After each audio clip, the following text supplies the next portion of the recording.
Антраль для здоров'я печінки та підшлункової залози. Антраль. У Росії ми спостерігаємо фактично продовження розгрому оточення колишнього міністра оборони Шойгу. Несподівано для багатьох ці процеси почали відбуватися, і після затримання, а згодом і арешту заступника Шойгу Тимура Іванова, якого звинувачують чи то в хабарництві, чи навіть у державній зраді, 23 квітня, я нагадаю, сталося це затримання, і згодом відправили до СІЗО Іванова. Згодом уже з'явилося рішення про відставку самого Шойгу. Це якраз у неділю оголосили, буквально днями. Досі на Росії переварюють це рішення, і саме персону нового міністра обговорюють дуже активно, Андрія Білоусова, який є економістом і був віце-прем'єром з економічних питань в російському уряді. Отже, чому саме економіст, цивільна людина заступить Шойгу на цій посаді, багато для кого це поки що не зрозуміле рішення Путіна, це таємниця. Але сьогодні зранку вже з'явилося офіційне підтвердження того, що в Москві затримали ще одну людину із оточення екс-міністра Шойгу. Йде мова про голову управління кадрів Міністерства оборони Російської Федерації Юрія Кузнєцова, генерал-лейтенанта, якого затримано. Вже відбувся навіть суд, засідання із запобіжного заходу у його кримінальній справі. Причому зрозуміти, в чому саме його звинувачують, не вдається аж ніяк.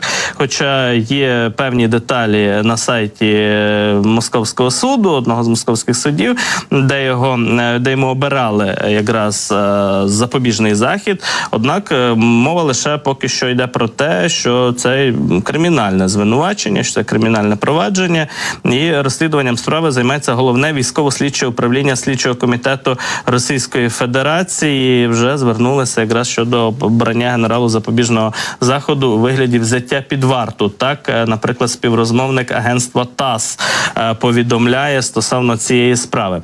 За словами якраз представника так званих правоохоронних, насправді, силових органів, на робочому місці Кузнєцова, його будинку також провели обшуки.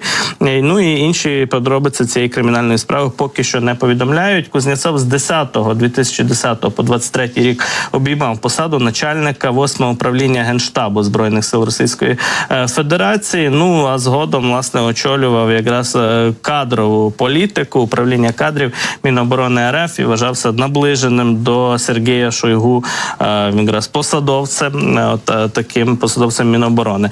Ну, Шойгу, як ми знаємо, відправили на почесну посаду секретаря Ради безпеки Російської Федерації, де він замінить Патрушева, ще одну людину, яка вважалася близькою до Путіна.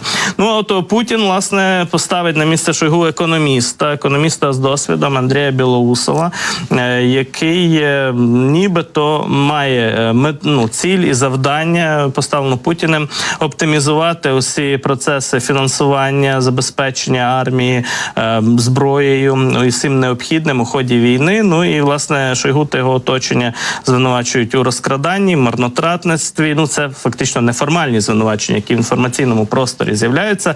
А роль Білоусова має бути якраз провести аудит і впорядкувати усі ці процеси, тобто припинити розкрадання на Росії в оборонній сфері, що здається абсолютно немислимим, ну і налагодити якраз ефективність управління і Міністерством оборони, і усім військом, армією та так званою спеціальною військовою операцією.